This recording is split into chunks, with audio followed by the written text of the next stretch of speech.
Hello friends, मैं आपके सामने गौरव मिगलानी। जर्नल एंट्रीज सीख रहे हैं हम। तो इस वीडियो में हम कुछ स्पेशल ट्रांजैक्शंस को रिकॉर्ड करना सीखेंगे कि जर्नल में हमको इनका एंट्री कैसे करना है। तो सबसे पहली ट्रांजैक्शन देखो क्या है। हमारा गोडाउन में मान लो आग लग जाता है और 1 लाख रुपए का हमारा माल जल जाता है। इंश्योरेंस कंपनी ने 60% क्लेम एडमिट कर लिया है। इंश्योरेंस कंपनी कहती है कि मैं 60% पैसा आपको दे दूंगी, दिए नहीं अब तक, सिर्फ क्लेम एडमिट किया है। तो हम इसकी क्या एंट्री करेंगे? पहले तो एंट्री करेंगे हम डिस्ट्रॉय होने की, आग लगने की एंट्री करेंगे। क्या? ये देखिए, loss by fire account debit 1 lakh to purchase account 1 lakh. Insurance company ने 60% क्लेम एडमिट कर लिया है। इसका मतलब है कि इंश्योरेंस कंपनी को हम अपना डेटर मान लें कि वो 60% पैसा हमको दे देगी। तो आप इंश्योरेंस कंपनी को डेबिट कर दो। इंश्योरेंस कंपनी डेबिट कितने से? 60%। 1 लाख का 60% मतलब 60,000 रुपए। लॉस कितना हो गया हमारा? Profit and loss account debit में आप डाल दीजिए।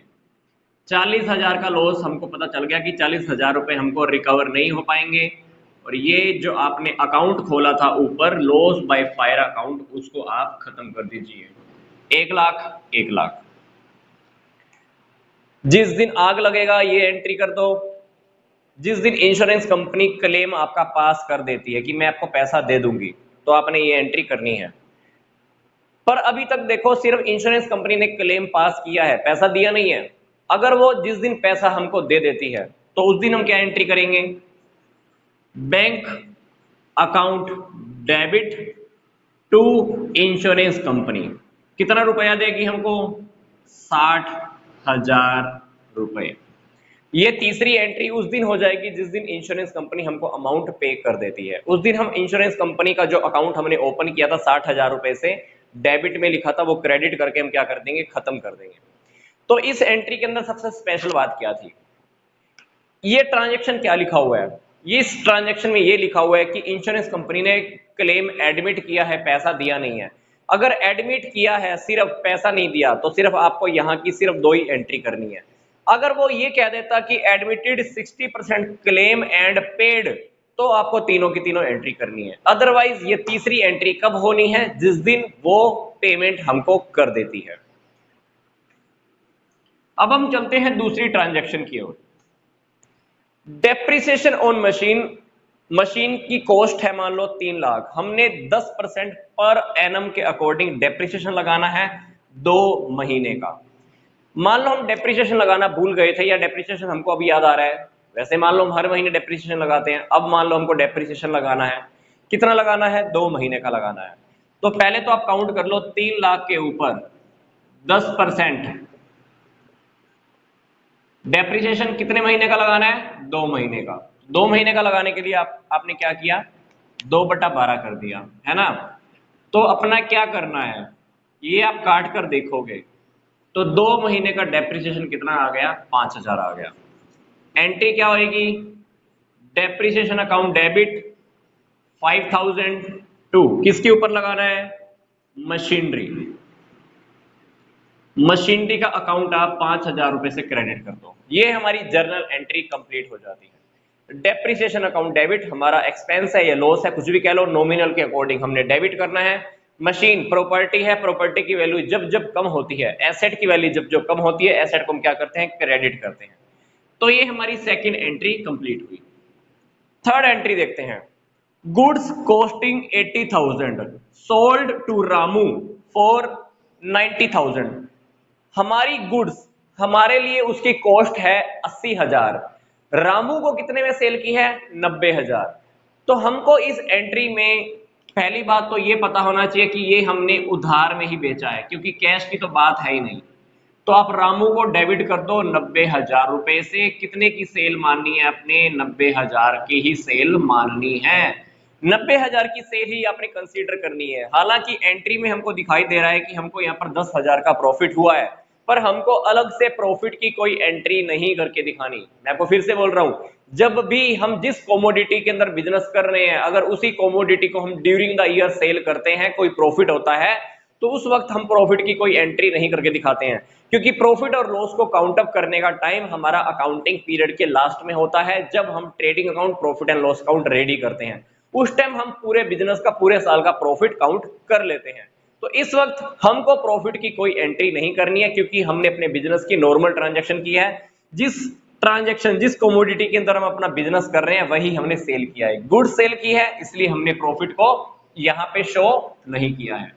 नरेशन में लिखना चाहते हो तो लिख सकते हो कि मैंने 80,000 की गुड्स 90,000 में सेल की, मतलब 10,000 प्रॉफिट में सेल किया, पर आपको प्रॉफिट अलग से शो नहीं करना है।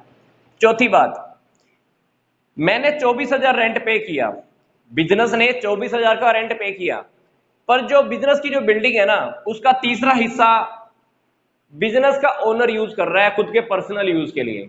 या ऐसा लगा लो, ये बिल्डिंग है, मान लो बिल्डिंग के मान लो 3 हिस्से हैं, ये 2 हिस्से तो मान लो बिजनेस में यूज होते हैं, ये एक हिस्से के अंदर बिजनेस मैन का घर है, उसकी फैमिली यहां रहती है। अब 24,000 आपने पूरा रेंट पे कर दिया, किसने पे किया? बिजनेस ने पे किया, तो गलत है। तो बिजनेस का अलग दिखाओ, 18,000 रुपए बिजनेस के अकाउंट में डाल दो और 6,000 रुपए आप बिजनेसमैन के अकाउंट में से काट लो, मतलब आप उसको ड्राइंग कंसीडर कर लो, क्योंकि ये 1/3 पार्ट रेजिडेंशियल पोर्शन में यूज हो रहा है, वो भी बिजनेसमैन के पर्सनल। तो आपको क्या करना है, 24,000 की एंट्री तो अपने को दिखानी है। कैसे दिखाएंगे, ये देखिए, रेंट अकाउंट डेबिट 18,000, ये तो हो गया बिजनेस के अकाउंट से। 6,000 की आप ड्राइंग दिखा दो, ड्राइंग्स अकाउंट डेबिट कितनी? 6,000। कितनी पेमेंट की है बिजनेस ने? 24,000। 24,000 को आप क्रेडिट कर दो। देखो सही हो गया ना, 24,000 हमने टोटल क्रेडिट कर दिए, पर 18,000 रुपए बिजनेस के अकाउंट्स में से चले जाएंगे और 6,000 पे हमने ड्राइंग मान ली, तो ये हमारी प्रॉब्लम सोल्व हो गई।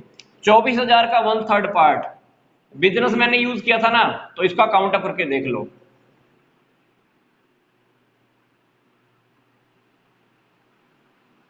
8,000 आएगा। तो इसमें मतलब अपने को क्या करना है, 16 और ये सॉरी 8,000 होना था, तो अपने को ये ट्रांजैक्शन करनी है। मतलब हमारी कैलकुलेशन थोड़ी सी गलत हुई है, तो अपने को यहाँ पर थोड़ा सा करेक्ट कर लेना है।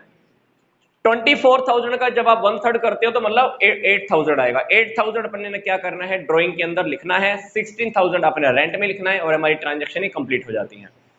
नेक्स्ट ट्रांजैक्शन हम देखते हैं, हॉर्स परचेज किया, हमने एक घोड़ा खरीदा है बिजनेस के लिए, कितने का? 20,000 का। सिंपल सी बात, बिजनेस के लिए घोड़ा खरीदा है तो खरीद लो। तो हमने अगर घोड़ा खरीदा है तो उसको हम बोलेंगे live stock, live stock account debit. कितने का खरीदा?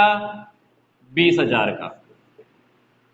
पेमेंट अगर कैश में की है तो कैश अकाउंट लिख देना, चेक से की है तो बैंक अकाउंट लिख देना। परचेज करने की एंट्री हो गई, सिंपल सी। हमने हॉर्स खरीदा है, नरेशन में आप लिख सकते हो हॉर्स परचेज्ड फॉर कैश, 20,000 का आपने घोड़ा खरीदा, सिंपल सी एंट्री हो गई।